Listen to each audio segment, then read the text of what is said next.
In an office building in Manhattan, New York, 28-year-old software engineer Lillian's fingers tightened around her mouse, knuckles whitening a little. Her name wasn't on the promotion list that just popped up on screen. Half an hour earlier, she'd run into her coworker Maya in the break room, holding flowers to celebrate. Maya was about to take the project manager role Lillian had been eyeing for 6 months. When the intern next to her whispered, "That sucks. You were totally better for the job," Lillian suddenly relaxed, picked up her coffee, and brushed it off. Honestly, that role means managing like 10 people and hounding progress reports all day. I was worried it'd mess with my weekend camping trip to Connecticut anyway. That casual line? It's actually a classic example of the sour grape effect in psychology. We've all probably seen this play out in situations like this, but most of us don't realize how this mental quirk quietly shapes our decisions and moods. From the fox in Aesop's fable, who couldn't reach the grapes and claimed they were sour, to how we console ourselves when we miss out on a goal today, the sour grape effect has become way more than just a story. It's a go-to way we deal with cognitive dissonance.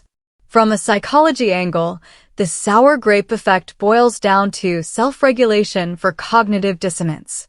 Back in 1957, American social psychologist Leon Festinger came up with the cognitive dissonance theory, which says, when what we do clashes with what we believe, or what we want doesn't line up with reality, we feel anxious or uneasy.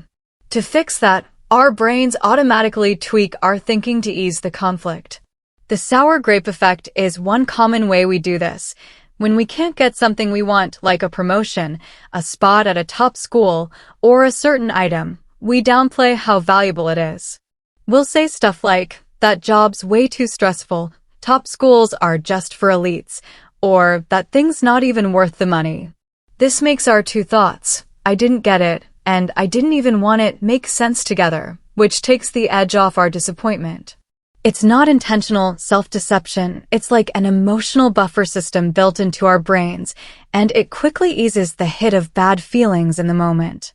This effect pops up a lot at work, especially in competitive fields like tech and finance. A tech company in Silicon Valley did an internal survey once.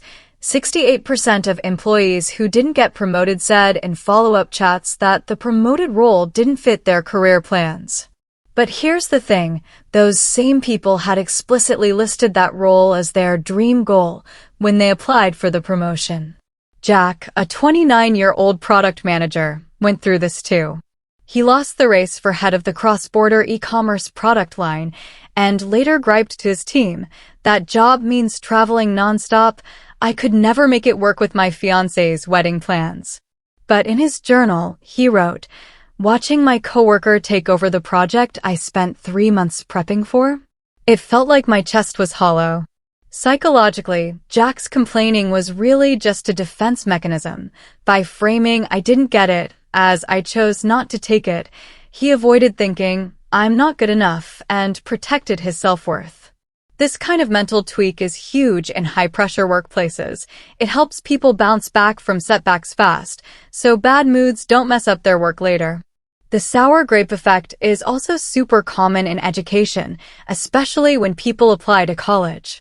Every spring, when Ivy League acceptance letters go out, you'll see posts all over social media like, "Cornell's winters are brutal, California's sunshine is way more my vibe anyway," or "Yale's humanities programs are too stuck in theory. I'd rather go to a state school with hands-on classes." Most of the time, these posts come from students who didn't get into their dream schools. Take 18-year-old Emily, for example. She applied to Princeton's environmental science program and got rejected. When she talked to her parents, she said, "Princeton's classes are all about academic research, but I want to work for an environmental group right after graduation. UC Santa Barbara's hands-on programs are way better for me." But the truth? Emily had called Princeton her dream school and even did a summer program there. From the lens of self-determination theory, Emily was trying to hold on to the idea that "I'm in control" by focusing on "it was my choice" instead of "I got rejected." She convinced herself the issue was fit. not how good I am. This helps teens avoid self-doubt at big life moments and stay hopeful about the future. But there's a catch. If you rely too much on this effect, you might ignore your own flaws. Like, some students get rejected because their test scores are too low, but they keep saying top schools only care about family connections instead of studying more. In the end, that messes up their future applications. In consumer culture, the sour grape effect usually shows up as us downplaying symbolic purchases, stuff that's more about status than use. When we can't afford something that makes a statement, we'll badmouth it to feel better.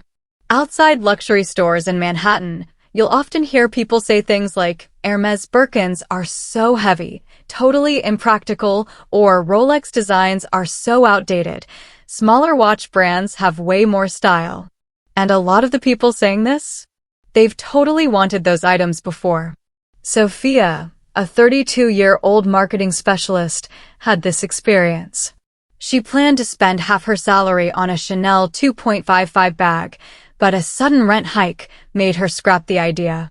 Later, when she was shopping with her friend and saw someone carrying that bag, she said, "The metal chain on those tarnishes so easily, and you see knockoffs everywhere. You can't even tell if it's real anymore." From the perspective of symbolic consumption theory, the Chanel 2.55 bag's value isn't just in how useful it is, it's a symbol of a fancy, put-together life. Sophia's comment was really her way of denying that symbol's value, so she didn't feel as bad about not being able to afford it.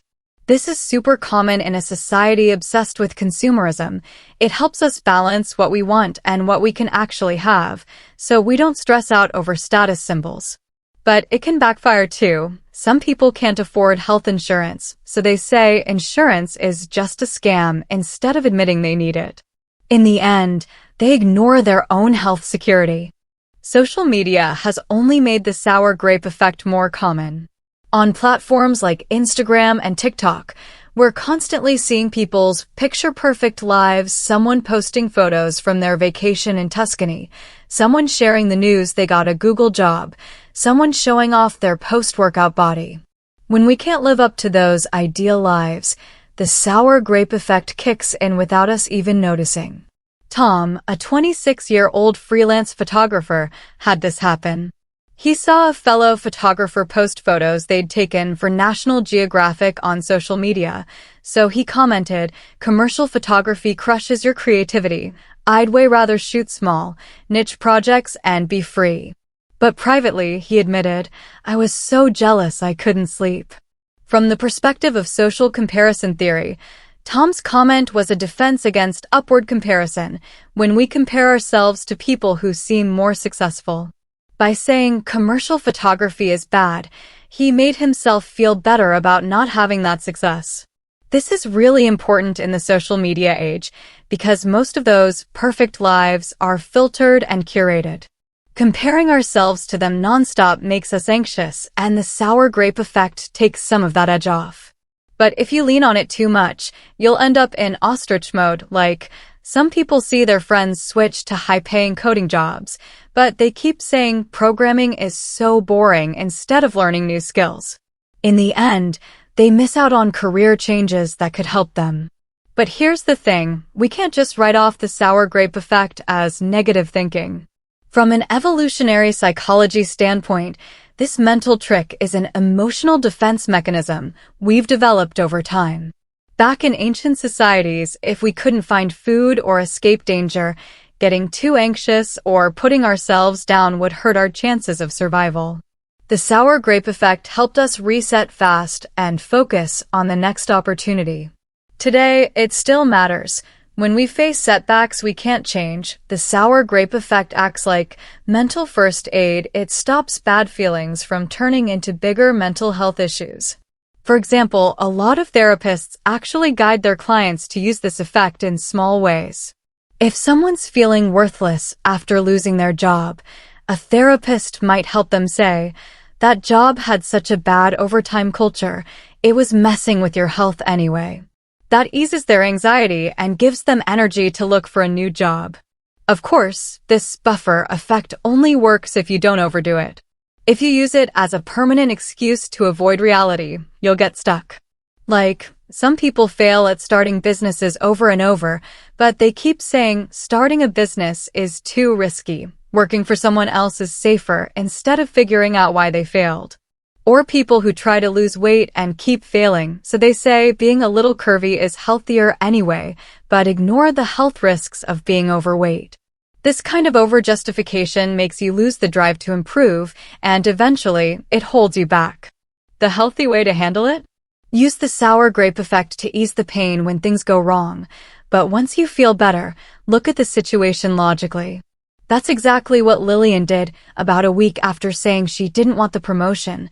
She talked to her boss, asked what she needed to work on, and made a plan to advance her career. The sour grape effect is like a double-edged sword. It's the emotional painkiller our brains give us to ease the hurt when we miss out on what we want. But it can also become a comfort zone that stops us from moving forward, making us lose the courage to try again. In today's competitive, distracting world, it's crucial to see this mental trick for what it is. Give yourself permission to take a breath when things go wrong, but don't forget, even if the grapes tasted sour, you can't pretend you never wanted them in the first place.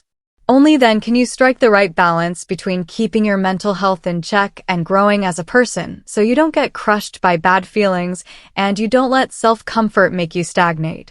Subscribe to my channel for more psychology knowledge every day.